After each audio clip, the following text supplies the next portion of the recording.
Story 1. My sister Rachel died in 2016. She was 21, sophomore year of college. She'd just gotten her own car, a used silver Honda she was proud of. The night it happened, she was on her way back from a friend's place. Black ice. One other vehicle. No survivors. It was the kind of call you never forget. The kind that rewrites your reality in a single ring. We were only 2 years apart. Best friends by default. We shared everything. Music, secrets, passwords, playlists. She was loud, sarcastic, painfully clever. The kind of person who never let you have a bad day without a fight. After the funeral, my parents couldn't handle going through her stuff. So I did it. I packed up her dorm room, canceled her student email, disconnected her Spotify. But I couldn't bring myself to shut down her personal Gmail or her Instagram. It felt wrong, like deleting her all over again. So I just let them sit, like digital tombstones. Every so often I'd open her inbox, just to read her old messages, see how she used to talk. It made her feel closer, real. Years passed. I graduated, moved out, got my own place. I started using my old laptop again, a clunky Lenovo I'd used in college.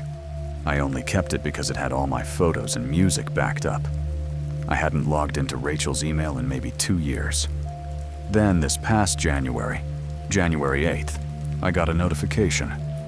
New email from rachel.robbins94@gmail.com. Subject line. Still here. At first I thought it was a glitch, or maybe my mom trying to access her account. But when I opened the message, I froze. Hey, you still use that old laptop? I saw you in the webcam the other night. You haven't changed much. R. The signature. Just R. That was her thing, even in handwritten notes. It wasn't how anyone else signed off. I immediately called my mom. She hadn't touched the account. She didn't even remember the password. I called our cousin Jonah, who does IT. He said it was probably spoofing or phishing, someone messing with me. But how would they know I was using that specific laptop again? The next day, I got another email. No subject line, no text, just an attachment. It was a JPEG. I didn't want to open it. My stomach dropped the moment I saw the file size. Exactly 666 kilobytes. Not joking. Against my better judgment, I opened it. It was a photo of me, sitting on my bed, laptop open, hoodie on, looking directly at the screen. Blank expression. But I never took that photo. I live alone. The room in the photo was lit only by my desk lamp, just like how it looked 3 nights ago. Same shirt, same posture, same half-eaten bag of chips on the nightstand. The photo was taken by my webcam. I hadn't even known it was on. I checked the camera settings. Nothing in recent activity. I opened the file's properties. It said it was created at 2:14 a.m. January 5th. I was home, alone, asleep. The next message came 5 minutes later. Don't close the lid tonight. I miss hearing you sleep. I didn't reply. I didn't even breathe. I just shut the laptop and shoved it under my bed, like that would do anything. That night, I didn't sleep. I kept staring at the closet mirror, watching for movement. I kept my phone nearby, refreshing Gmail every hour. No more messages came. The next day, I did what I should have done years ago. I destroyed the laptop, pulled out the hard drive, took it to the backyard, hit it with a hammer until it cracked like a frozen bone. I switched to a new phone, new email, backed up everything and started over. But here's the part that still won't leave me. 2 days ago, I posted a photo on Instagram, just a dumb sunset pic from my window. A minute later, I got a DM on a throwaway account. No profile picture, no followers. One post. It just said, "I liked this view better from your old room." I haven't been back to my mom's house in over a year. But last night, she called me.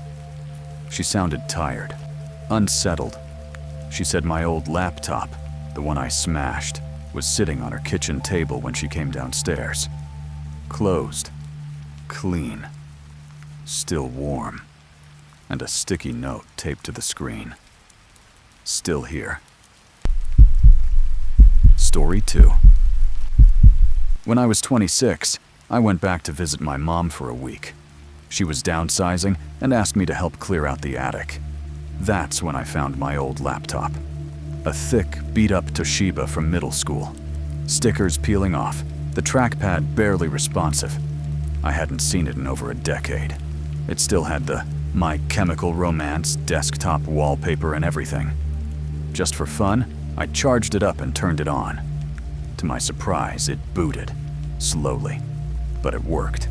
It felt surreal, like opening a time capsule. I browsed old folders, laughed at awkward photos, reread cringy fanfiction I wrote at 12, found some old homework and saved games. It was innocent nostalgia, until I saw a folder I didn't recognize. It was just called _REC, all caps, underscore at the front. It was tucked inside a system folder, not somewhere I would have saved anything. There were 42 video files inside, all named randomly, all dated between 2012 and 2014, the years I would have been around 11 or 12. The first video I opened started with my face.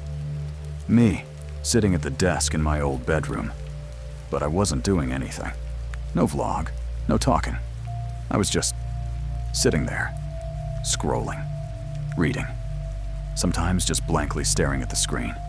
No intro, no awareness that I was being recorded. I watched more. Hours of me doing absolutely nothing interesting. Except, I never looked at the camera. I never addressed it. I didn't even blink at it. The clips were all short. 2 minutes, 5 minutes, some close to an hour.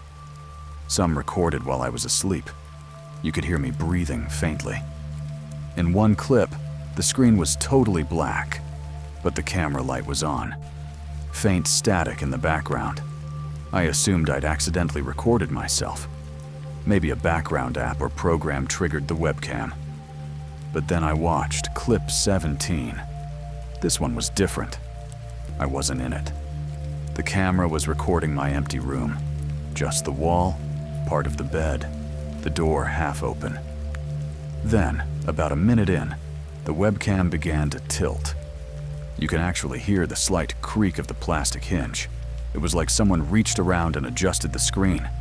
Then, for just a few seconds, a face appeared. Not mine. Not my mom's. A man. Middle-aged.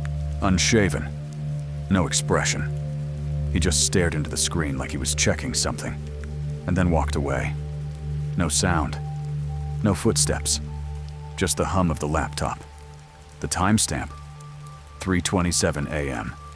Tuesday. I remember my mom working nights back then. I used to be alone a lot. But I never remember anyone being in the house. Not once. I felt a cold wave run down my spine. I clicked to the next clip. Same thing. Camera on. Room empty. Then something just out of frame moving slightly. A shadow. The blind swaying. My closet door slowly closing. Clip 28 was corrupted. Red and green flickers across the screen. But I could swear I heard breathing. Clip 34 had me sleeping, completely still. Until the final few seconds, where something dark slowly moved past the foot of the bed. And clip 42, the final video, starts with total silence. For a long time. Then, about 40 seconds in, there's a whisper. Not loud, not angry. Just there. He doesn't look anymore. And then the file ends. No glitch, just a clean cutoff. I sat frozen. My ears were ringing. My mouth was dry. I wasn't sure what scared me more, the videos or the fact that I had no memory of ever recording them. I hadn't even known the laptop had a webcam. I told my mom. She looked disturbed but tried to laugh it off. No one ever stayed with us, honey. We didn't have visitors, just you and me. I wanted to believe her. I checked the system logs. Every recording had been saved by the guest profile, a user I don't remember setting up. The webcam had been activated dozens of times while the laptop was closed. I saved the videos to a flash drive, or tried to. When I plugged it into my desktop, the files were all renamed. The folder's name had changed from _rec to just scene. I tried opening the files, all blank, all 0 kilobytes. The next morning, the folder was gone from the laptop. No trace of it in the recycle bin. No logs of deletion, like it had never existed. The laptop still works, technically, but it runs hot now, even when it's closed.